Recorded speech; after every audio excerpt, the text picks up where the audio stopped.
Guys, how are we doing? And welcome back to another video. This is the Fighters Forecast. It is your boy Tennant speaking. And today and this weekend, we have a monstrous card upon us. It is Yuri Prochazka versus Carlos Ulberg, UFC 327. I've been looking forward to this card since they announced it months ago. This card is absolutely stacked from bottom to top with fun matchups, with meaningful matchups, and this is going to be just art. That's if that's one word I have to use to describe this card, it's going to be art. This card is absolutely stacked. There's so many good fights on all different levels. Sadly, the Joshua Van Tatsuro Taira fight dropped. But it still doesn't matter. This card, in my opinion, is still the best card of the year. But UFC 328 is looking a lot better with that Joshua Van Tatsuro Taira championship fight added to it. Um, you know, Last week we can recap how we did. We did pretty well. We hit our one of our plays of the week, but man, oh man, I have to put my hands in the air. Ethan Ewing, I was not familiar with the level you are. Sir, I will never bet against you again until you reach a championship fight because that's how far I believe you can go. I've never seen anybody pick apart Rafael Esteban like he did. I am totally sorry for betting against Ethan Ewing, but we hit our other play. It was Jose Delano money line. It was fight to start round two for the Jose Delano and Alessandro Costa money line. That was our other parlay. We smashed that one. We lost the Rafael Estevam straight bet. No problem at all. We're going to keep marching forward here. We're going to find some great spots for you guys, but like always, we're going to break this card down from bottom to top. So this fight card takes place in Miami, Florida. Normally, guys, that's where all the banger cards are. It is in Miami, Florida. But first fight of the night, we have Chuck Buffalo, Charles Radke taking on Francisco Prado. Guys, back in the day, I quite liked Francisco Prado. I thought he was actually a really good fighter at the 155 division. I thought he could be something. The guy is still young, so he can still be something. But at 170, I don't believe he's going to be anything. 170, the guy is just average. You could even say he's small at best. Francisco Prado doesn't have the size, the length, the power at 170 that can wow you like he did at 155. He's on a three-fight skid streak. He's won one of the last five fights he's had. Not fighting amazing levels of competition. Especially I'm gonna highlight that Nikolai Vernatenikov fight. Guy did not look good, and we know Nikolai Vernatenikov is not that good. So that fight really opened my eyes here. Chuck Buffalo, he's good everywhere, to be honest. He has good striking. He's got really good grappling, in my opinion. I think he's got the better tools to win this matchup and against Francisco Prado, in my opinion. Chuck Buffalo has some nice submission games once the fight goes to the ground, and I believe on the feet these guys are going to be pretty even. But I just can't get over the hump that Francisco Prado has not been able to figure out his style of fighting in the UFC, especially moving up to 170. I don't believe there's a way he wins this matchup. I have Charles Radke by submission in this matchup. Next fight, we have a battle of the old heads. We have Fat Boy Kevin Gastelum against Vicente the Silent Assassin Luque. Fat Boy made a podcast about how to miss weight as a joke, and then he actually fucking missed weight that same fight card. What an absolute joke of a fucking person. I can't believe this is your job. You have one thing to do: make weight. That's it. Make weight, fatty. Kevin Gastelum, what are you doing? You have a podcast about missing weight as a joke and you actually miss it. I will never take you seriously. You probably don't take yourself seriously, as we can tell with that beer belly gut. Anyways, the guy's a good striker to be honest. He's got decent submissions. He's got a granite chin on him. He will move forward. He will throw. But the guy's just old. Excuse me. He's washed. Kevin Gastelum is not a good fighter anymore. But we could say the same thing about his counterpart here. Vicente Luque is long gone. He's long gone. After that beating that Jeff Neal put on this guy, he's never been the same ever since. He does not throw. He does not look to finish. He does not look to throw output. And against Kevin Gastelum, I don't believe he has the tools to beat him here, even though Kevin Gastelum sucks. This fight's actually going to be fun, though, because both these dudes, are kind of action. You know what I mean? They're going to kind of lull each other into a matchup here, I believe. Two older guys, two guys that probably respect each other as well. And it's going to be a fun matchup, to be honest. Luque, maybe could get the Darce choke. That's what he's known for. But in my opinion, Kevin Gastelum stuffed the takedowns, and he picks this guy apart on the feet. So give me Kevin Gastelum, sadly. Next up, we have a banger matchup in the 155 division. We have Markel Medeiros against Chris Taco Padilla. Markel Medeiros is, I'd say he's pretty good. I heard lots of stick on this guy, to be honest, but I think he's pretty good. He's very calm. He's very composed. He's very well timed. Loves to throw his 1-2-3 combo. It's very clean and tight as well. I like Markel Medeiros a lot in the striking. He's a little bit meh in the grappling. He's got good takedown defense, but once the fight gets to the ground, it is not his realm of things. The guy will give up positions. He will give up submissions. He will give up his back. He's not the best on the ground, but on the fence, when they're clinching, when the other opponent is trying to get a takedown on him, he's not bad at all. In the striking here, I think Marco Medeiros is going to be better. But in the grappling, Chris Padilla is much better. And I don't think the striking is going to be that much of a difference, but the ground game is here, in my opinion. Chris Padilla, in my opinion, possesses the skills on the ground to get the fight to the ground and then look for submissions. This guy's been an underdog in every single fight he's been a part of in the UFC, and he's won all of them. This guy is a monster. This guy loves to be disrespected because he's going to throw it right back in your face. Chris Padilla is a dog as well. I think he can outdog Markel Medeiros. I think he's better than him on the ground. I just think he has to avoid the slick combinations of Markel Medeiros, and that's who I'm going to pick. I'm going to pick Chris Taco Padilla in this matchup. Next fight, we have Mateus Gamrot against Esteban Ribovic. What a banger this is going to be. They're trying to kind of, get away from the old heads, the old guards, and trying to bring in some new guards here. Mateus Gamrot, representing the old guards, has high quality losses. That's pretty much it. Mateus Gamrot lost to Dan Hooker, which in my opinion he won. Mateus Gamrot lost to Charles Oliveira. It is what it is. That's Charles Oliveira. The guy's lost to absolute maniacs and killers. Esteban Ribovic is kind of a new guy, but he's a very exciting guy in this division in the UFC. He put on that one of the best performances I've ever seen at UFC Noche in the Sphere. Or is that UFC 308? Sorry, in the Sphere. The guy looked incredible in that matchup against Daniel Zellhuber, who's really fallen off recently. But Esteban Ribovic has nice boxing combinations. He's got decent takedown defense. But I'd say that's his problem here in this matchup. Decent's not good enough here. Mateus Gamrot is going to exploit the lack of takedown defense Esteban Ribovic has. But this could be a Dan Hooker type fight. Mateus Gamrot could get tired at the end of the fight. We know Esteban does not slow down. He could get tired. The takedowns could get sloppy. He may get stuffed, and then Esteban can tee off here. In my opinion, I believe Mateus Gamrot is too well trained, too well seasoned to get caught by a guy like Esteban Ribovic. He does not have the experience like Mateus Gamrot. I think Gamrot's going to get a bunch of takedowns. He's going to make it look boring. But if Esteban Ribovic can stuff the takedowns, this is his fight to lose. He can tee off on this guy in the second and third rounds. But in my opinion, Gamrot's going to secure two. He's going to win 29-28 on all the judges' scorecards by control, takedowns, ground and pound, and submission attempts. Give me Mateus Gamrot in this matchup. Next fight, we got Kevin Holland versus Randy Rude Boy Brown.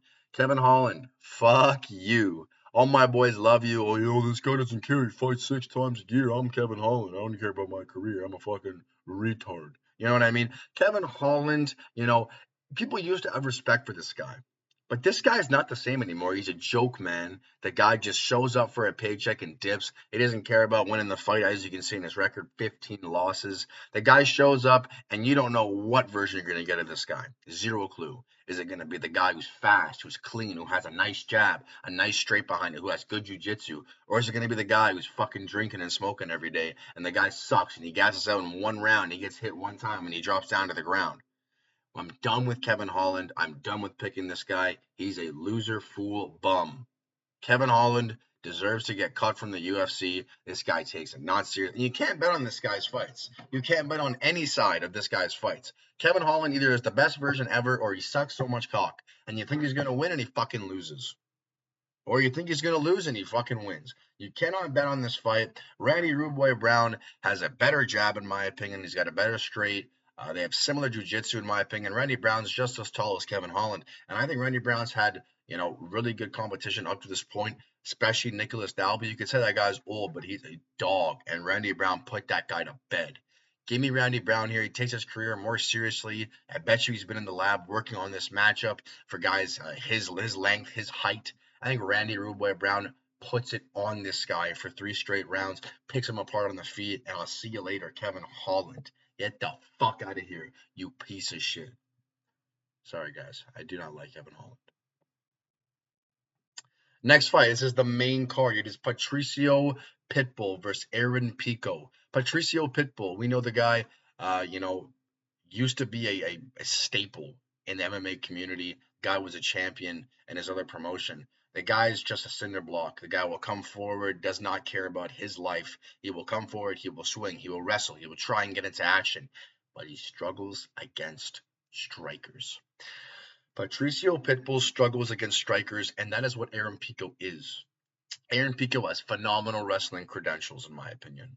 He's got fantastic striking. I picked as my underdog lock of the week Lerone Murphy in that matchup, and I can admit with my hands up, Lerone Murphy was losing.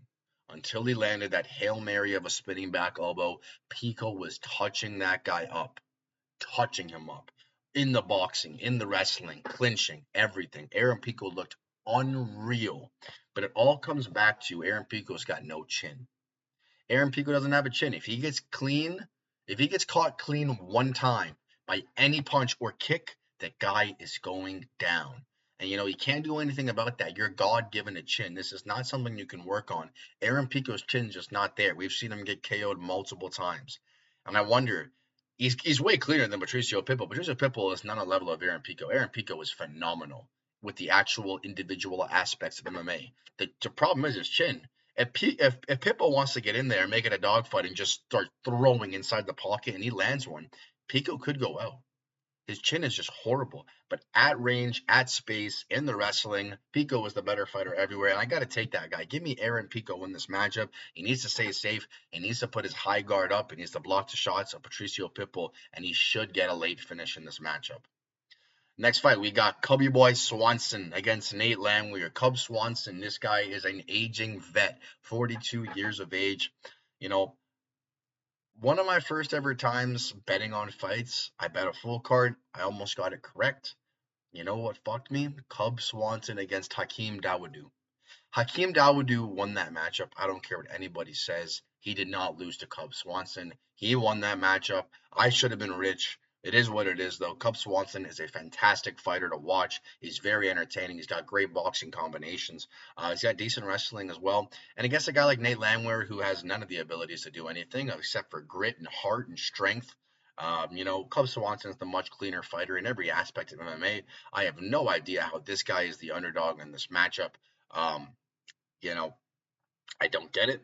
Cub Swanson's way better. Nate Landwehr's got no striking defense. He's got no striking. He's got decent wrestling, but that's about it.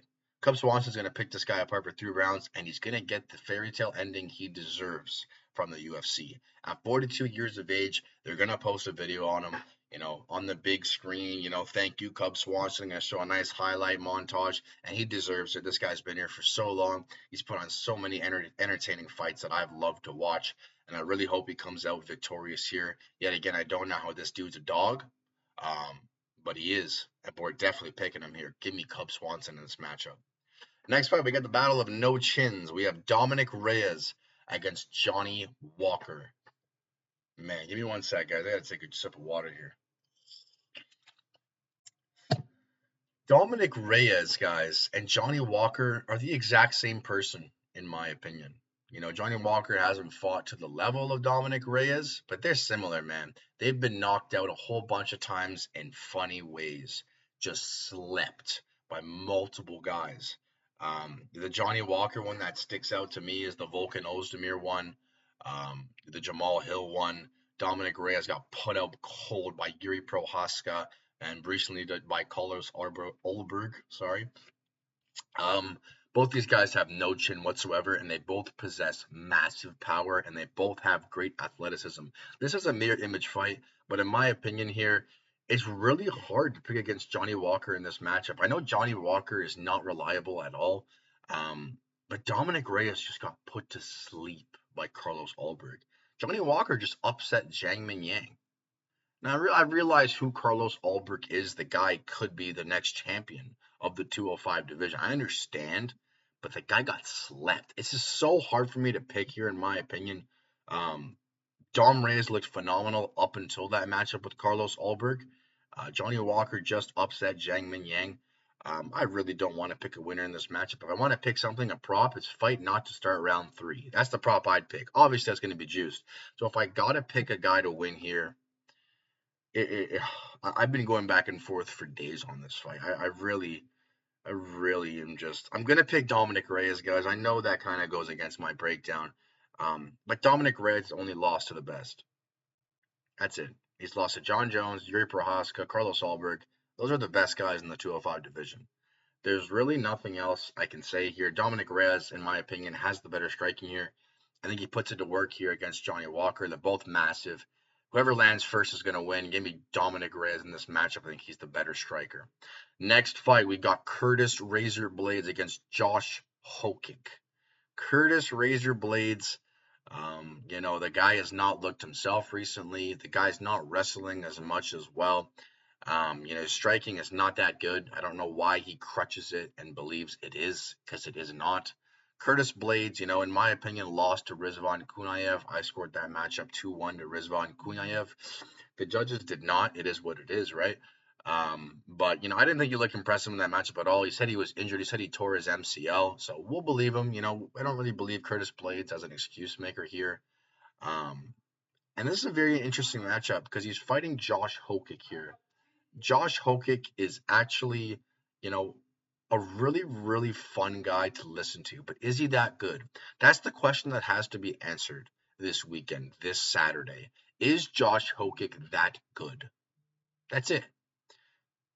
He has the wrestling, but against Denzel Freeman, he didn't look great in the striking.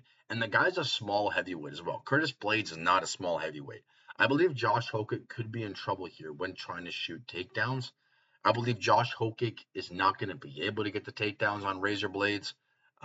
He didn't look that great against Denzel Freeman. I'm going to go Curtis Blades here. I absolutely hate it. I think Josh Hokic is being rushed. I don't believe he's on the level yet of Curtis Blades. I wish he got 2 more tune-up fights, like one against fucking Dontel Mays or, Austin Lane or someone like that. You know what I mean? I think Curtis Blades is too high in the rankings to give him right now. I think he's going to stuff the takedowns of Hokic. I think he can try and strike, but he can get his own takedowns on Hokic, in my opinion here. And I think Curtis Blades slightly gets out this, but I really hate the pick here. The last 2 fights, guys, do not take those picks with confidence. I'm really, really iffy on both those. Give me Curtis Blades in this matchup. Next fight, we have the hype train I've been watching for years. Azamat Mirzakhanov. I've been on this guy for quite some time, and he is fighting the eraser Paulo Costa. Azamat Mirzakhanov, I've been on this guy for a long, long time. I believe he's the real deal in the 205 division, as is his counterpart up there. Both these guys were my hype trains years ago. But we're going to talk about Azamat Mirzakhanov. Azamat Mirzakhanov, he does not swing for the fences. He lulls you into a fight. He's going to do check hooks. He's going to do a pull shot to try and pull you in and bring you out of there. Azamat Mirzakhanov is 5 steps ahead of you in the striking, in my opinion. This guy's fight IQ on the feet is phenomenal. Looks like a blob, I understand. The guy doesn't look good, like the guy who's mogging him over there, Paulo Costa. But the guy's fighting style is some to watch. He has a knockdown in every single UFC fight he's been in. This guy possesses serious power. He's got great takedown defense and great takedowns in the back pocket. But his first game plan is to strike here. Azamat Mirzakhanov is a monster on the feet, a beautiful jab, can sit people down with the jab, a nice hook as well on Azamat Mirzakhanov. But it gets me interested here. Do I think Mirzakhanov would wrestle here? I don't think it'd be a bad idea, to be honest. But you need to understand, you need to get those takedowns because we've seen Azamat Mirzakhanov fade in the past. He has to secure the takedowns. If he tries to get a takedown and it gets stuffed, this could be a very iffy fight here. Paulo Costa, we all know who this guy is, the eraser. This guy is a monster on the feet. He will throw with no regard for human life. This guy will try and light you up and take you out. Paulo Costa has great output. He's got great cardio. His physique is like a Greek statue. You know, the guy is built to shit. The guy has secret juice. Paulo Costa is absolutely phenomenal on the feet. Throws tons of volume here. And this could make Azamat Murzakanov tired. But in my opinion, him moving up to 205, I don't believe he's going to beat Azamat Murzakanov. I think Murzakanov can take this guy down if he wants. I think he can beat him in the striking. He can lull him in and do his pull right straight, right to Paulo Costa. I think it's going to be a very fun matchup here, and I'm going to pick Azamat Murzakanov, my hype train in the 205 division. Moving on to the final fight of the night, we got Yuri Prochazka against Carlos Ulberg. I've been on Carlos Ulberg for quite some time now. You can ask all my friends, I've been on this guy. He lost his first fight to Kennedy and Chukwu. I was very upset, but he showed some nice potential in that matchup. I knew I was not done with this guy in that matchup because back then Kennedy and Chukwu was not a bum. That's a hard first matchup to be given. And Carlos Ulberg has continuously builded on that, and he needed that loss, in my opinion. He couldn't just go out there and throw, and he has to be more calculated. In this matchup, this is key here. This is control versus chaos. Carlos Ulberg is control. He is one of the prettiest kickboxers in the game. I'd say he's top three. Alex Pereira's up there too, but this guy's flow, his movement, his strike selection is phenomenal. And in my opinion here, Yuri Prochazka, you know, he has to create a chaos dogfight if he wants to win. If he stays on the outside with Carlos Ulberg, he's going to get his legs chewed apart. He's going to get kicks to the body. Ulberg's going to go high with the head kick when Yuri puts his hands down. Carlos Ulberg is very good in a calm fight. So if you make it calm, Yuri, you're in for a rude night. And Carlos Ulberg will win. Yuri Prochazka, we all know this guy. The guy has multiple knockouts, 28 knockouts out of 32 wins. This guy's a monster. He's going to march forward with his hands down. He's going to throw. He's going to eat your jab. He's going to smile at you and nod his head like an absolute psychopath he is. He is the samurai, the guy who stays in the woods for days with no sunlight, doing nothing but training. This guy is the definition of devoted to the sport. Yuri Prochazka is an absolute monster here, but he's going to struggle in this matchup in the pretty kickboxing range of Carlos Ulberg. This is not going to be a wrestling matchup. It's going to be a full striking matchup. And in my opinion, Carlos Ulberg is going to pop the jab. He's going to keep him at range. And the biggest key in this matchup is going to be the leg kicks. We've seen Yuri Prochazka's legs get kicked out before. Carlos Ulberg has phenomenal leg kicks.